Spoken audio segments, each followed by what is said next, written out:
Nous venons de lire dans la parole de Dieu, le destructeur marche contre toi, garde la forteresse, veille sur la route, affermit terrain, recueille toute la force, car l'Éternel rebâtit la gloire de Jacob et la gloire d'Israël. Je pense que nous pouvons prendre ces quelques versets, ces trois versets, ces quelques versets de la Bible comme une bénédiction que Dieu nous accorde, est un conseil et aussi un conseil que Dieu nous donne. Garde la forteresse, veille sur la route, affermit terrain, recueille toute la force, car l'Éternel rétablit la gloire de Jacob et la gloire d'Israël. Dieu a des projets de paix pour nous. Dieu a des projets de réconciliation pour nous ce matin. Et c'est une grande joie pour moi, en tout cas, de me trouver devant vous et de laisser Dieu m'utiliser dans ce sens-là pour permettre à chacun d'améliorer, de rectifier, de se rapprocher, de s'examiner et de revenir à Dieu de tout son cœur. Et c'est une double joie aujourd'hui parce que nous sommes dans ce saint sabbat, joie que nous avons d'adorer notre Dieu, de reconnaître son autorité dans nos vies, mais aussi une joie parce que cette journée aussi est une journée de jeûne où nous faisons silence peut-être sur nos besoins physiques, nos besoins alimentaires, pour permettre à Dieu de nous parler et de pouvoir avancer avec lui ce matin. Donc, beaucoup de raisons de louer, de glorifier Dieu ce matin, car je dis que c'est un Dieu qui est puissant, un Dieu merveilleux. Et ce Dieu-là se propose aujourd'hui d'accomplir des miracles dans nos vies, en tout cas d'accomplir des miracles dans cette Église. Ce matin, pour nous permettre de comprendre le sujet, car nous allons parler d'Esther ce matin,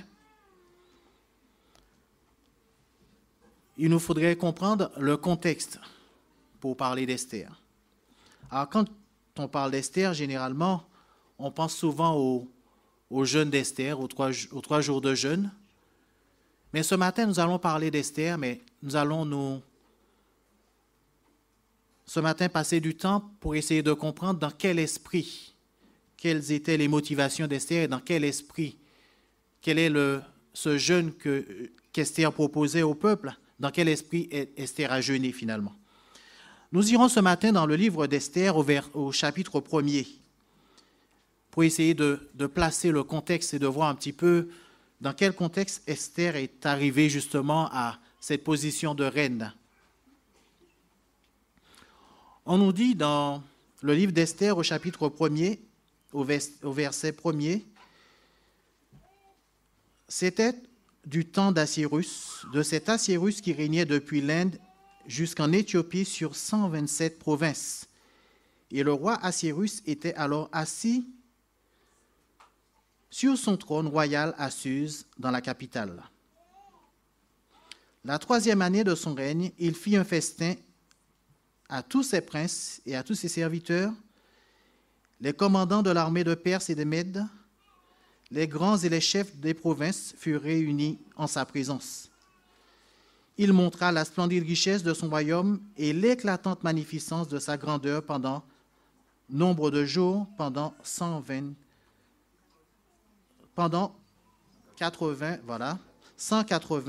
jours. Lorsque ces jours furent écoulés et que le roi fit pour le peuple ce qui se trouvait, pour tout le peuple qui se trouvait à Suse, la capitale, depuis le plus grand jusqu'au plus petit, un festin qui dura 7 jours dans la cour du jardin de la maison royale. Des tentures blanches, vertes et bleues étaient attachées par des cordons de bisus et de pourpre à des anneaux d'argent et de colonnes de marbre. Des lits d'or et d'argent reposaient sur un pavé de phosphyre, de marbre, de nacre et de pierre noire. Et pour vous dire en réalité que ce roi Assyrus avait mis tout en œuvre, il avait organisé une fête gigantesque. Et là, il avait invité du monde, tous ses sujets. Et à cette fête, il y avait beaucoup de vin, beaucoup d'alcool. Et à un moment donné, il avait bu. Et on nous dit ici au verset 7, on servit à boire dans des vases d'or de différentes espèces, et il y avait abondance de vin royal grâce à la libéralité du roi. Mais on ne forçait personne à boire, car le roi avait ordonné à tous les gens de sa maison de se conformer à la volonté de chacun. Chacun était libre de s'enivrer ou pas. La reine Vashti fit aussi un festin pour les femmes de la maison royale du roi Assyrus. Mais à un moment donné de cette fête, le roi demande, enivré, alors qu'il a perdu la raison, on pourrait dire qu'il voudrait exhiber sa beauté, sa reine, Vashti. Il demande à Vashti de venir, et cette reine, elle refuse. Elle refuse d'obtempérer, elle refuse de se soumettre aux caprices de son roi. Elle refuse de se soumettre, finalement, à l'ordre du roi. Et le roi ne peut accepter cet effront de la part de sa reine. On nous dit au verset 19, « Si le roi le trouve bon, qu'on publie de sa part et qu'on écrive parmi les lois des pères et des mères, avec défense de la transgresser, une ordonnance royale d'après laquelle Vashti ne paraîtra plus devant le roi. Assyrus et le roi ordonna,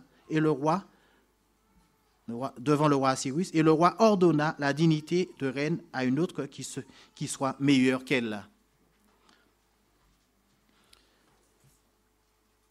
Des décisions se prennent rapidement parce que le roi ne peut accepter cet affront de la part de sa reine.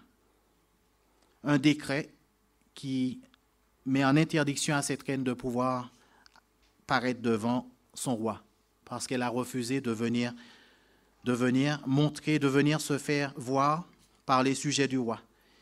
Et le roi est en quête d'une autre reine. Cette reine sera destituée et le roi va mettre en place ce qu'il faut pour avoir une autre reine, une personne digne finalement de ce royaume, digne de cette position de reine. Et c'est dans ce contexte-là qu'Esther sera finalement couronnée. Je vous passe des détails, mais Esther finalement parvint à la royauté. C'est dans ce contexte-là. Le peuple de Dieu a souvent été en proie au projet de l'ennemi. Nous savons qu'à un moment donné, le peuple de Dieu ne voulait pas obéir à Dieu, malgré tous ses conseils, les conseils des prophètes.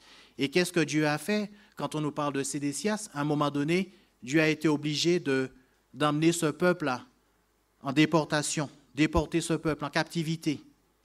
Ce peuple est parti en captivité, arraché à sa terre natale, et ce peuple se retrouve justement dans ces provinces où il y aura à un moment donné Darius, et à un moment donné, il y aura ce roi des Mèdes et des Perses, Assyrus.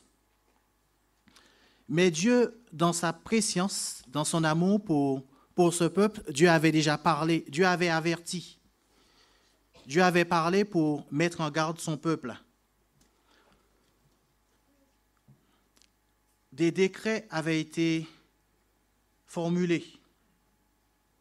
Et on nous dit ici que Cyrus, qui avait permis aux Juifs de retourner dans leur pays, en réalité, il n'y avait que 150 000 Juifs qui avaient profité de ce décret pour retourner finalement sur la terre natale. 150 000, parce que le projet de Dieu avait toujours été que son peuple retourne sur ses terres.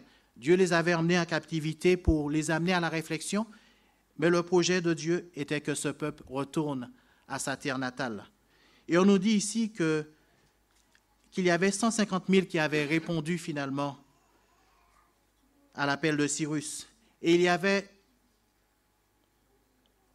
20 années plus tard un deuxième décret de Cyrus qui était promulgué, qui demandait à tous ceux qui voulaient retourner, tous ceux qui voulaient retrouver leur terre natale, finalement de se motiver et que cela était permis.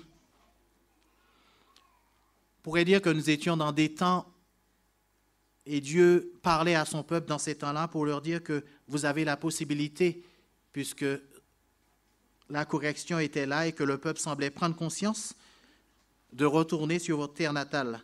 Et Dieu utilisait les prophètes pour cela. Dieu avait inspiré le prophète Zacharie pour dire « Fuyez, fuyez du pays de Septentrion, pays où vous êtes dispersés, car les tribus d'Israël avaient été dispersées dans ces provinces, contrées lointaines de la Judée. Et Dieu disait, je vous ai dispersés aux quatre coins des cieux. Et Dieu voulait, la volonté de Dieu était que ce peuple retourne sur sa terre natale. Ce qui a été toujours le projet de Dieu. Et le dessein de Dieu reste aujourd'hui le même. Dieu ne nous demande pas de retourner sur une terre natale où certains pourraient l'interpréter comme certaines philosophies que vous entendez, retour en Afrique, la terre promise d'Afrique. Non. Dieu voulait que son peuple retourne à lui en réalité, que ce peuple retourne à Dieu, revienne à Dieu et retrouve son identité. Ces Israélites comptaient parmi ceux dont Dieu réveilla l'esprit. Mais le Seigneur ne cessa pas de plaider avec les autres qui demeuraient volontairement en terre d'exil. Parce que parmi ce peuple, il y avait aussi ceux qui étaient réticents, ceux qui faisaient mine de ne pas entendre les messages de Dieu, les messages où Dieu demandait de revenir à retrouver son identité. Dieu insistait parce que Dieu savait que dans sa préscience, que ce temps de paix, ce temps où on pouvait faire un choix, ne durerait pas éternellement. Et c'est ce qui se passe. On arrive au temps d'Assyrus, où la liberté, on pourrait dire, cette liberté prendra fin, la liberté de pouvoir choisir prendra fin. Le royaume médo-persan évolue rapidement. Darius, qui était favorable aux Juifs, succède Exerce. Et c'est justement sous son règne que justement la liberté des Juifs va disparaître, où l'ennemi du moins va chercher à détruire ce peuple, lui prendre sa liberté. Et parmi ce peuple, il y a un homme Aman. On nous dit ici que par l'intermédiaire d'Aman l'Agagite, homme sans scrupules qui jouissait des pleins pouvoirs dans le royaume, Satan chercha à contrecarrer les desseins de Dieu. Aman nourrissait des sentiments de haine envers Mardoché qui était juif. Parce que dans cet exil, Dieu avait ses enfants, et ses enfants qui témoignaient, ses enfants qui, notamment Mardoché avait un témoignage auprès de ce roi. Mardoché avait un témoignage, notamment à un moment donné où des gens voulaient attenter à la vie du roi, et Mardoché avait été là pour protéger le roi. Mardoché avait été là pour déjouer les plans de l'ennemi. On nous dit ici que Aman nourrissait des sentiments de haine envers Mardoché qui était juif. Ce dernier n'avait fait aucun mal à Aman. Mardoché, qui témoignait de la bonté de Dieu dans sa vie, n'avait fait aucun mal à Aman. Mais le seul mal qu'il lui avait fait, c'est qu'il avait refusé finalement de le vénérer, de se prosterner devant lui, parce que Aman occupait une position élevée dans le royaume. Et cela était un motif suffisant pour enflammer la colère d'Aman. Et cet homme Aman, voyez ici l'ennemi derrière, fait des plans pour faire disparaître non pas Aman seulement, mais le peuple de Dieu. À travers Aman,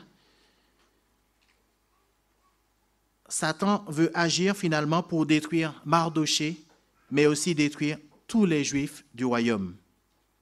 Et Aman va travailler comme notre ennemi d'origine, parce qu'il est inspiré par notre ennemi d'origine.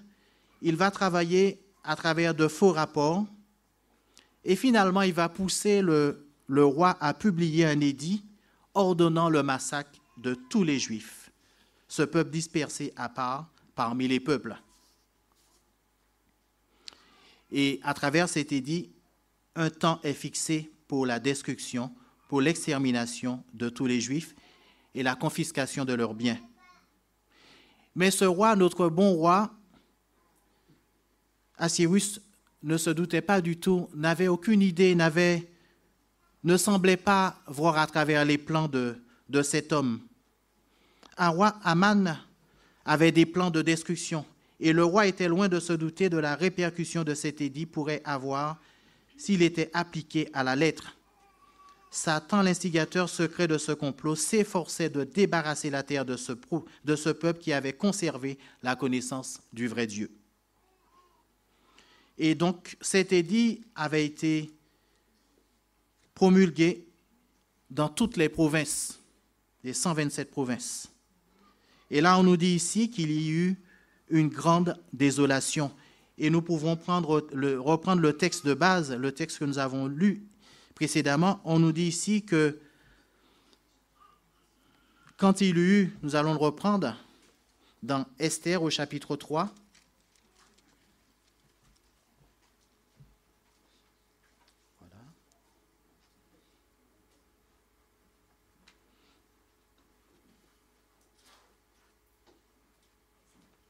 Esther chapitre 4. Tant mieux pour moi. Alors, Esther, justement, va faire part de ces informations-là. Mardoché va faire part de ces informations-là, finalement, à Esther, qui est placée auprès du roi. Et voilà ce qui se passe ici.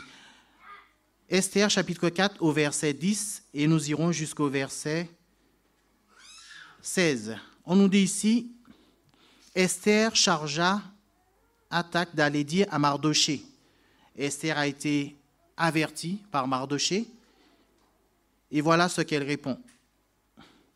Tous les serviteurs du roi et le peuple des princes du roi savent qu'il existe une loi prescrivant la peine de mort contre quiconque homme ou femme entre chez le roi dans la cour intérieure sans avoir été appelé. Celui-là seul a la vie sauve à qui le roi tend le sceptre d'or. Et moi, je n'ai point été appelé auprès du roi depuis 30 jours. Voilà ce que dit Esther ici. Il y a un décret qui interdit à quiconque de se présenter devant le roi sans avoir été appelé. Et moi, tu voudrais que je me présente devant ce roi, même si effectivement je suis la reine, outrepassant ce décret. Et le texte continue ici. On nous dit ici que seul celui à qui le roi tend le sceptre peut avoir la vie sauve. Alors, quand Mardoché apprend la réponse d'Esther, voilà ce qui se passe. Mardoché dit au verset 13, « Mardoché fit répondre à Esther, « Ne t'imagine pas que tu échapperas seul d'entre tous les Juifs parce que tu es dans la maison du roi. Car si tu te tais maintenant, le secours et la délivrance surgiront d'autre part pour les Juifs, et toi et la maison de ton père, vous périrez. Et qui sait si ce n'est pas pour un temps comme celui-ci que tu es parvenu à la royauté. » Voilà la réponse de Mardoché. Mardoché dit à Esther, finalement, ne t'imagine pas que si tu restes la bouche fermée, tu échapperas. Tu te crois peut-être à l'abri dans la maison du roi, mais ne t'imagine pas que si tu restes la bouche fermée, tu échapperas finalement à ce décret, finalement. Tu échapperas finalement à ce que l'ennemi prépare. Et Mardoché lui dit, mais il se peut même que tu sois parvenu à la royauté pour ce temps-là, pour cette occasion-là. On pourrait se poser la question ce matin, nous qui sommes, disons souvent, le mouvement adventiste, peuple adventiste chrétien, est-ce que Dieu ne nous a pas suscité pour un temps comme celui-ci? Un temps où nous devons avertir, où nous devons jouer le rôle d'Esther. Ne pas nous dire que je suis à l'abri parce que j'ai Dieu avec moi, j'observe les commandements de Dieu, j'ai mon saint sabbat, où je suis à l'abri, où je suis en paix avec Dieu. Est-ce que nous ne devons pas nous poser la question ce matin où Dieu nous dit, mais est-ce que ce n'est pas pour un temps comme celui-ci que tu es parvenu justement à cette position d'enfant de Dieu que tu occupes aujourd'hui? Et Mardoché rajoute que ne t'imagine pas que si tu restes la bouche fermée, tu auras la vie sauve. Non. Toi et la maison de ton père, vous périrez. Dieu nous demande ce matin, mais quelle est ta responsabilité à l'égard de ceux qui t'entourent, à l'égard de ta famille, à l'égard de la population de Nantes? Quelle est ta responsabilité? Tu te dis être dans la maison du roi? Oui. Tu as l'identité de chrétien? Tu es dans le mouvement adventiste? Mais quelle est ta responsabilité dans le salut des autres, de ceux que tu côtoies, de ceux qui font partie peut-être de ton cercle d'amis, de tes voisins? Et Dieu nous dit, est-ce que ce n'est pas pour un temps comme celui-ci que tu es parvenu à ta position de chrétien? Ta position de chrétien. C'est une question que je laisse à notre réflexion.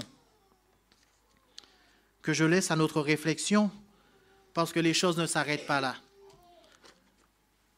Esther, courageuse, Esther doit réagir vite. On nous dit au chapitre 5,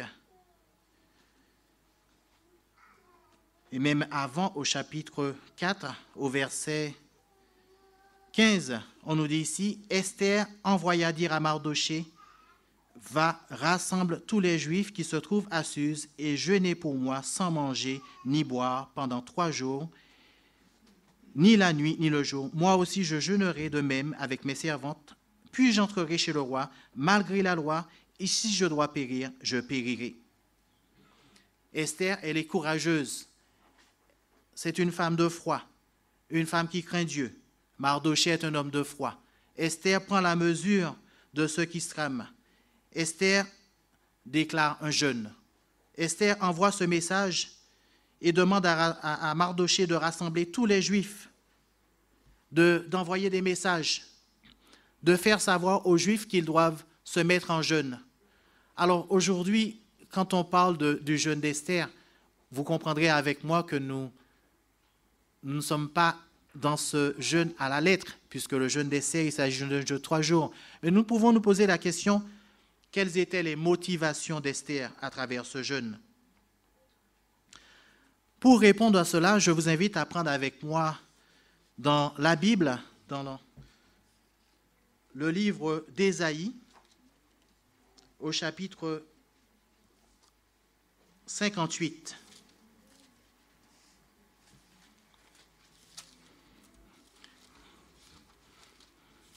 Et je vais demander à Stéphanie si elle peut venir nous lire le chapitre 58 d'Ésaïe. Bien fort. Cela nous permettra de découvrir déjà, de comprendre ce que Dieu veut nous dire à travers ce jeûne que propose, que demande, que réclame Esther.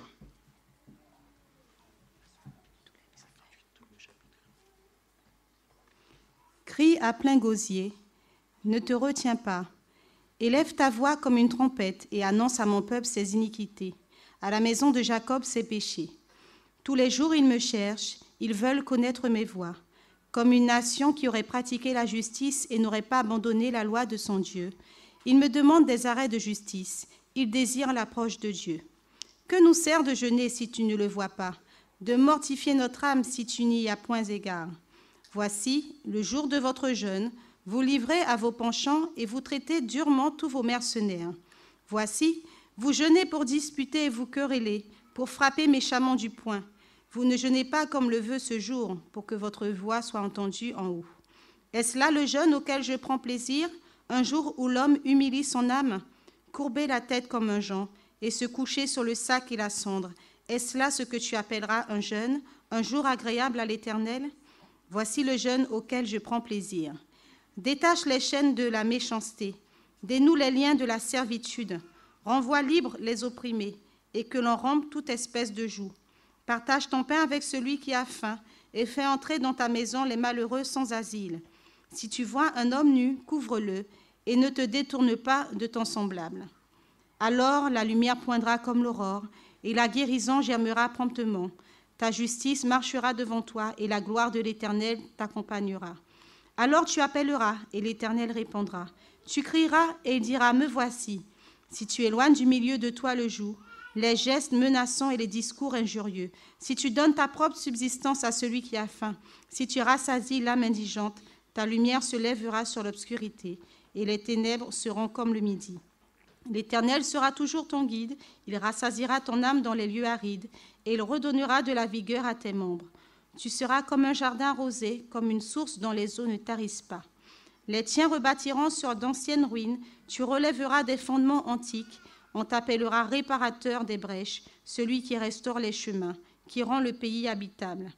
Si tu retiens ton pied pendant le sabbat pour ne pas faire ta volonté en mon saint jour, si tu fais du sabbat tes délices, pour sanctifier l'Éternel en le glorifiant, et si tu l'honores en ne suivant point tes voies, en ne te livrant pas à des penchants et à tes vains discours, alors tu mettras ton plaisir en l'Éternel, et je te ferai monter sur les hauteurs du pays. Je te ferai jouir de l'héritage de Jacob ton père, car la bouche de l'Éternel a parlé. Amen.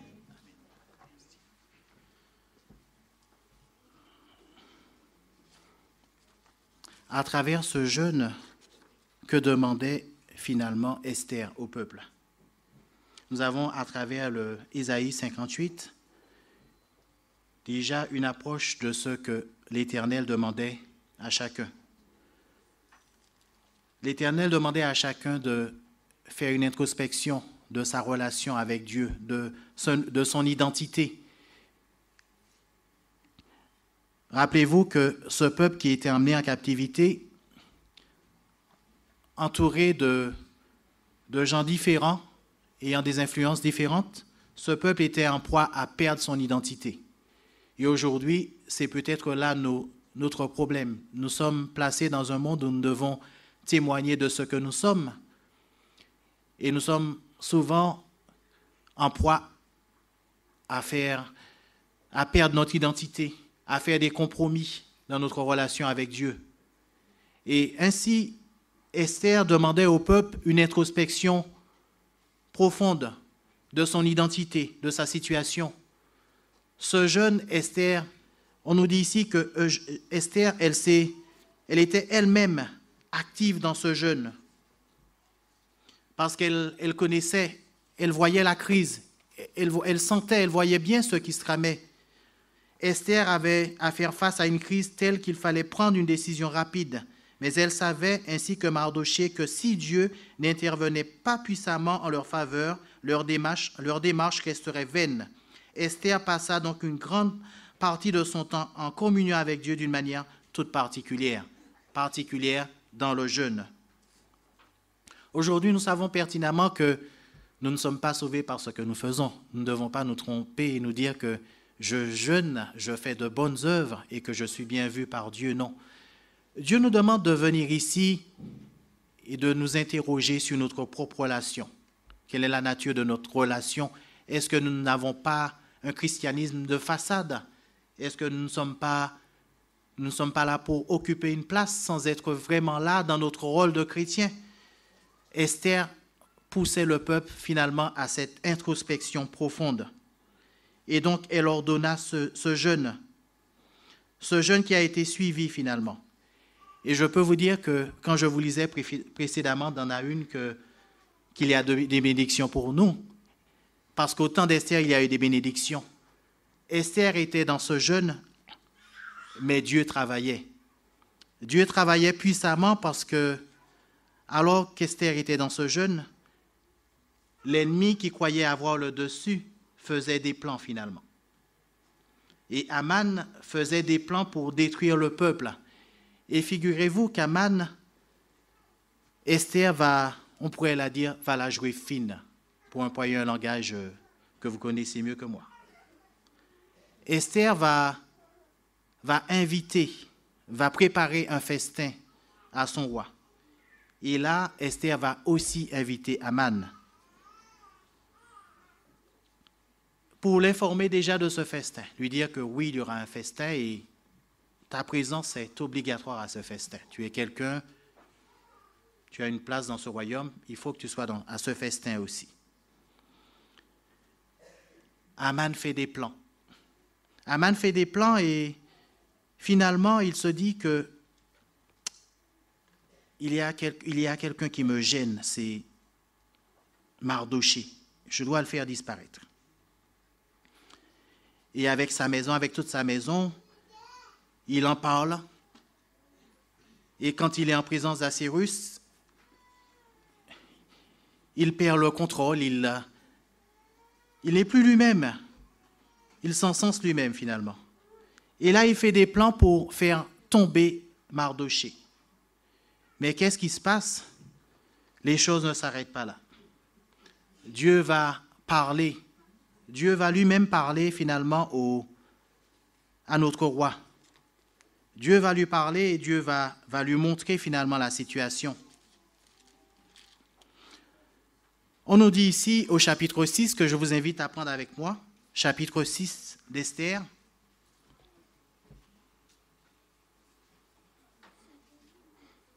Je vais demander à notre grande sœur si elle peut nous prêter sa voix, nous lire Esther chapitre 6 jusqu'au verset 3.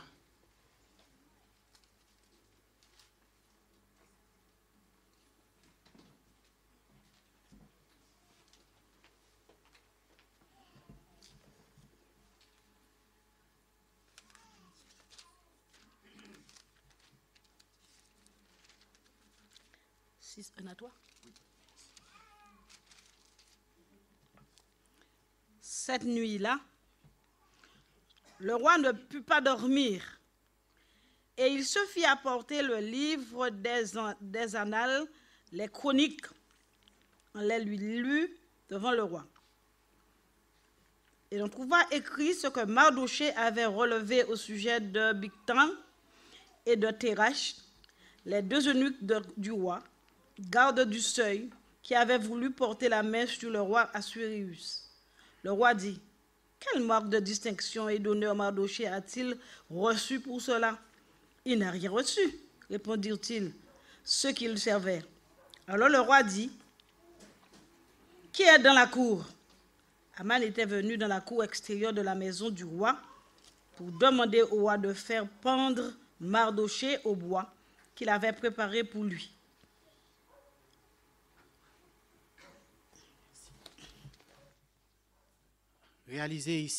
Merci Marceline, réalisez ici ce qui se passe. Il y a le jeûne, et notre Dieu n'est pas un Dieu qui se laisse surprendre. Dieu n'est pas pris au dépourvu. Dieu travaille, et Dieu travaille tellement bien que, alors que le roi ne peut dormir, Dieu va lui révéler quelque chose finalement. Il fit apporter le livre des annales, et finalement, à la lecture de ce livre, il apprend qu'un homme, Mardochée, qu'il avait protégé, n'avait pas été honoré. Il n'avait reçu aucune distinction. Un homme qui l'avait protégé de ces deux eunuques qui voulaient attenter à sa vie, il n'avait pas été récompensé finalement. Dieu travaille, alors qu'Aman fait des plans pour détruire Mardochée et le peuple de Dieu. Tout cela pour dire que Dieu fait des plans pour nous aussi. Et ce que Dieu nous propose, Dieu ne voit pas comme nous, comme on pourrait dire, pas plus loin que le bout de notre nez. Mais Dieu voit la fin avant le commencement. Et ce que Dieu nous propose tout simplement de lui faire confiance. De lui faire confiance et de rentrer dans ce plan avec lui, parce que Dieu anticipe. Et le projet de Dieu, c'est de pouvoir glorifier, sauver l'humanité, sauver son peuple. On nous dit au chapitre 7 d'Esther, le roi et Aman allèrent au festin chez la reine. Ce second jour, le roi dit encore à Esther: pendant qu'on buvait le vin, quelle est ta demande, reine Esther? Elle te sera accordée. Que désires-tu? Quand ce serait la moitié du royaume, tu l'obtiendras. La reine Esther répondit: si j'ai trouvé grâce à tes yeux, ô roi, et si le roi le trouve bon, accorde-moi la vie, voilà ma demande, et sauve mon peuple, voilà mon désir. Esther ici intercède. Esther intercède et dit au roi: voilà, si je trouve grâce à tes yeux, accorde-moi, voilà, si je trouve grâce à tes yeux, accorde-moi la vie, voilà ma demande, et sauve mon peuple, voilà mon désir. Esther n'a pas les yeux sur elle-même. Elle demande que sa vie soit sauve, mais elle demande aussi, elle intercède pour le peuple. Et c'est ce que Dieu nous demande ici. Nous sommes en communauté, c'est bien, mais est-ce que notre souci, c'est tout simplement d'avoir le salut, notre propre salut, seulement, ou le souci de voir ceux qui sont autour de nous sauvés? Parce que nous pourrions nous dire ce matin que il y avait un complot du temps d'Esther, mais ce n'est plus d'actualité. Nous ne sommes pas dans ce schéma, alors que nous sommes dans ce même schéma. L'ennemi cherche à détruire toute âme. L'ennemi est les enfants de Dieu. Et les projets de l'ennemi, ce sont des projets de mort, des projets de destruction. Esther intercède. Esther ne craint pas pour sa vie. Esther demande, bien sûr, d'avoir la vie sauve, mais elle demande aussi que son peuple ait la vie sauve finalement. Et voilà ce qu'Esther dit ici. Car nous sommes vendus, au verset 4 jusqu'au verset 6, car nous sommes vendus, moi et mon peuple, pour être détruits, égorgés, massacrés. Encore si nous étions vendus pour devenir serviteurs et servantes, je me tairais, mais l'ennemi ne saurait compenser le dommage fait au roi. Le roi Assuérus prit la parole et dit à la reine Esther, « Qui est cet ennemi? Qui est-il? Où est-il celui qui se propose d'agir ainsi? Car le roi ignore que son ennemi est dans sa maison. » Esther répondit, « L'oppresseur, l'ennemi, c'est Aman, ce méchant-là. » Aman fut saisi de terreur en présence du roi et de la reine. Aujourd'hui, nous devrions peut-être nous poser la question, mais quel est mon ennemi? Quel est mon ennemi dans ma relation avec Dieu? Quel est mon ennemi dans ce rôle que je dois jouer? Est-ce que ce n'est peut-être pas... Peut-être que l'ennemi est tapi dans mon cœur. Et cette journée-là est une journée aussi où nous devons nous poser les bonnes questions. Quel est mon ennemi? Est-ce que cet ennemi qui veut me détruire n'est pas en sécurité dans mon cœur? Journée d'introspection, journée où nous devons nous poser la question, mais qu'est-ce que je dois faire pour être disponible complètement pour Dieu?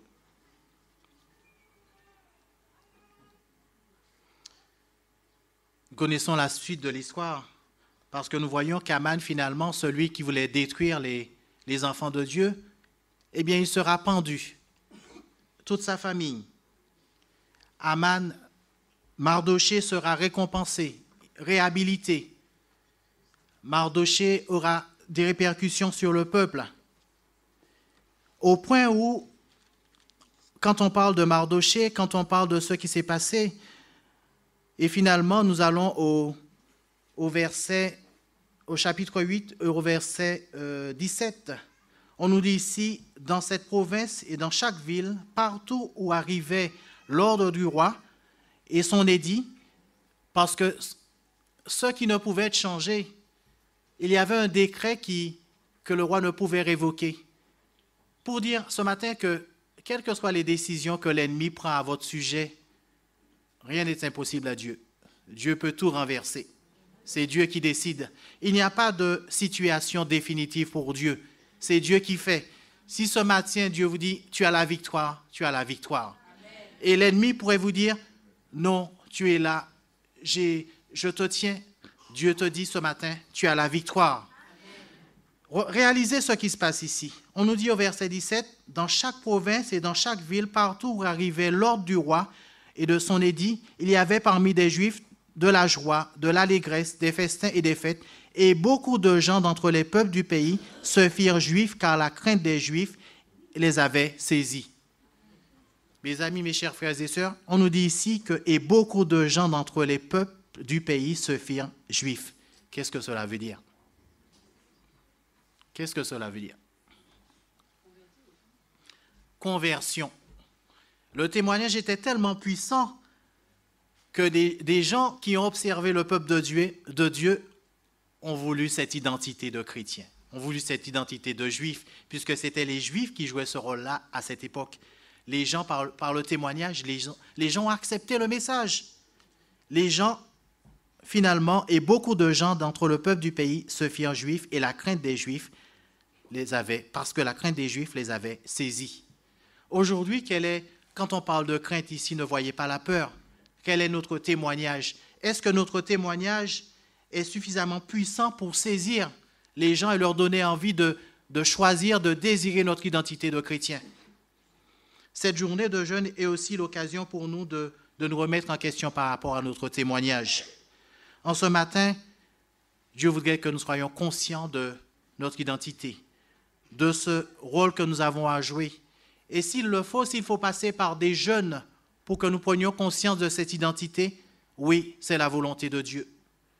Dieu nous dit, ce n'est pas par ce que tu fais que tu es sauvé, mais tu as peut-être besoin de cette introspection, tu as peut-être besoin de mettre de côté tes priorités, entre guillemets, et de réaliser quelle est la véritable priorité, ta véritable priorité, ton identité, le rôle que tu joues dans cette région, le rôle que tu joues dans ton Église.